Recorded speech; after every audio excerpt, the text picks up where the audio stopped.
కాక్రోచుల పుట్టుకకు కారణమనే చర్చ దగ్గర నుండి నిన్న విద్యార్థుల మీద పోలీసుల పాశవిక దాడికి సంబంధించి విచారణ చేయమని సుప్రీంకోర్టు ప్రధాన న్యాయమూర్తి గారిని అడిగితే మా టైం వేస్ట్ చేయకండి, ఆ కొట్టిన వీడియోలు చూసే టైం కూడా మాకు లేదు,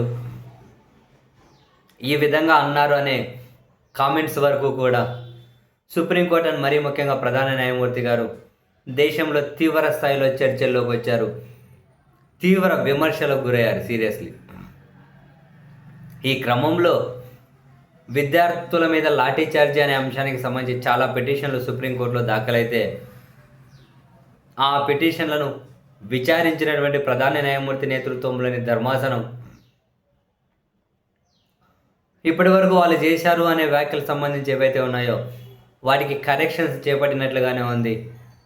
తాజాగా విచారణ సందర్భంగా వాళ్ళు చేసిన comments, justice Suryakant and justice Joymalya Bagchi వీళ్ళు ఏమంటారంటే, అసలు విద్యార్థుల మీద లాఠీ చార్జీ చేసే హక్కు పోలీసులకు ఎవరిచ్చారు? శాంతియుతంగా నిరసన ఆందోళన అనేది రాజ్యాంగంలో ప్రాథమిక హక్కు. ఆ హక్కు విద్యార్థులకు ఉంది, ఈ దేశపు యువతకు ఉంది. ఆ హక్కులు కాలరాసే హక్కు పోలీసులకు ఎక్కడి నుంచి వచ్చింది? అసలు లాఠీ చార్జీ చేయమని చెప్పింది ఎవరు? వాళ్ళ చేతులు ఆయుధాలు లేవు కదా, వాళ్ళేమి శాంతి భద్రతను అదుపు తప్పేటట్లేమీ ప్రవర్తించలేదు కదా, మరి ఎందుకు లాఠీ చార్జీ చేశారు? ప్రతి రాష్ట్రము కూడా పౌరుల హక్కులను కాపాడి తీరాల్సిందే, దానికి స్టాండర్డ్ ఆపరేటింగ్ ప్రొసీజర్స్ ఉండాల్సిందే.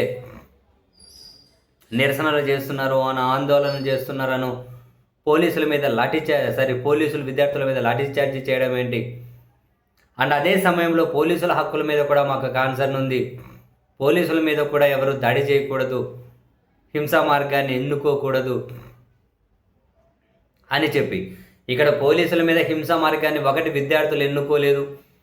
అసలు పోలీసుల మీద ఎవరైనా కనుక తిరిగి కొన్ని ఇద్దరు ముగ్గురైనా దాడి చేస్తుంటే వాళ్ళు ఎవరు అనేది తేలాలి అని కూడా విచారణ కోరుతూ ఉన్నారు.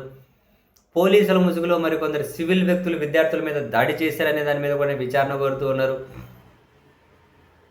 ఈ మేరకు ఈరోజు పార్లమెంట్లో కూడా స్తంభించిపోయింది. సో సుప్రీంకోర్టు ఈరోజు చేసిన వ్యాఖ్యలు అండ్ పోలీసులు విద్యార్థుల మీద చేసిన లాఠీ చార్జీకి సంబంధించిన పరిణామాలు సీరియస్ ఎంక్వైరీ దిశగా అయితే వెళ్తూ ఉన్నట్టున్నాయి. తదుపరి విచారణ మంగళవారానికి వాయిదా పడింది. మరి ప్రభుత్వం ఏం చెబుతుంది, సుప్రీంకోర్టు ఎలా స్పందిస్తుంది, విద్యార్థుల మీద లాఠీ చార్జీ అంశం థర్డ్ పార్టీ విచారణ చేసే పరిస్థితి వరకు వెళ్తుందా, పోలీసులు మూల్యం చెల్లించుకోక తప్పదా, సుప్రీంకోర్టు ఎలాంటి నిర్ణయం తీసుకుంటుందో మళ్ళీ చూడాలి.